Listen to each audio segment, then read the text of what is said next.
भक्ति धाम मंदिर के मेन गेट के बिल्कुल सामने ही पार्किंग की व्यवस्था करी गई है और इस पार्किंग में 2 व्हीलर या 4 व्हीलर आप जिससे भी यहाँ पे आते हैं उसको खड़ी करने का यहाँ पे कोई भी शुल्क या चार्ज नहीं लिया जाता है। ये यहाँ पे पूर्णतया निःशुल्क पार्किंग की व्यवस्था करी गई है।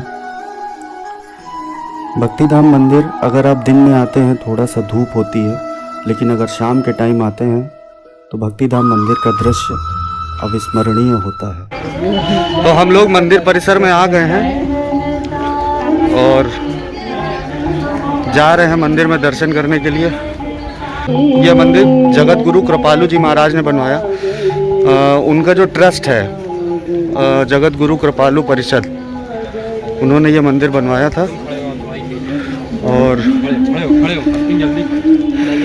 इसी तरीके का एक मंदिर प्रेम मंदिर के नाम से उन्होंने वृंदावन में बनवाया है और एक मंदिर बरसाने में भी बनवाया है। हाँ। ये अपने सारे मित्र हैं। भक्ति धाम मंदिर प्रतापगढ़ से लगभग 60 किलोमीटर की दूरी पर स्थित है एवं कुंडा तहसील मुख्यालय से महज 6 किलोमीटर की दूरी पर स्थित है। श्री राधा कृष्ण को समर्पित इस मंदिर में रोजाना हजारों श्रद्धालु दर्शन करने के लिए आते हैं। मंदिर की मनमोहक बनावट और इसकी सुंदरता दूर से ही देखते बनती है। श्री कृष्ण जन्माष्टमी के दिन यहाँ लाखों की संख्या में श्रद्धालु पहुँचते हैं।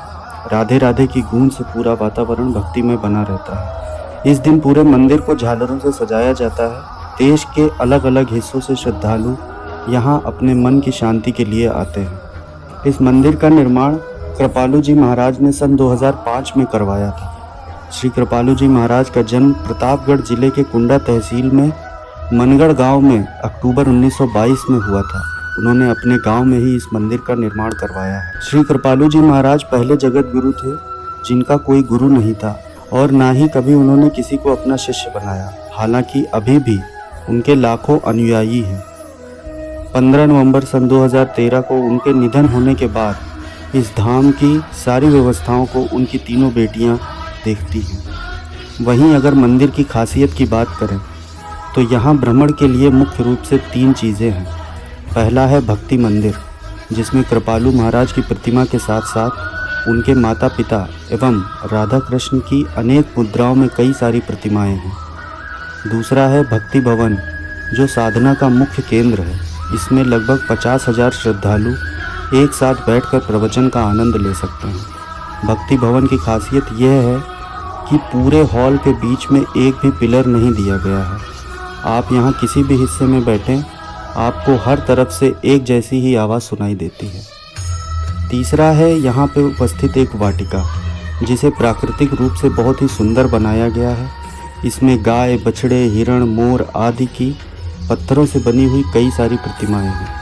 इन्हें पास से भी देखने पर लगता है कि जैसे ये वास्तविक हो।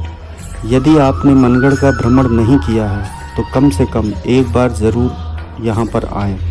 मनगढ़ आप 2 रास्तों से जा सकते हैं, एक उत्तर प्रदेश की राजधानी लखनऊ से और दूसरा प्रयागराज से। लखनऊ से इस मंदिर की दूरी लगभग 150 किलोमीटर है, जबकि प्रयागराज से इसकी दूरी मात्र 60 किलोमीटर है।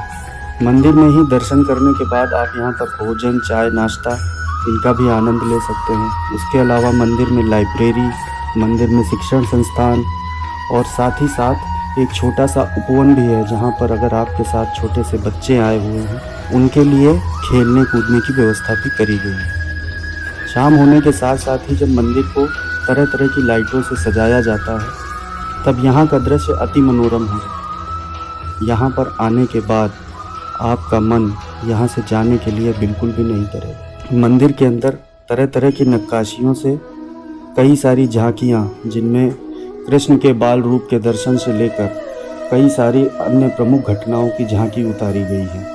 जिन लोगों ने कभी मथुरा के प्रेम मंदिर की यात्रा करी है उन्हें पता होगा कि वहाँ पर शाम के समय में साउंड एंड लाइट शो की भी व्यवस्था की गई है।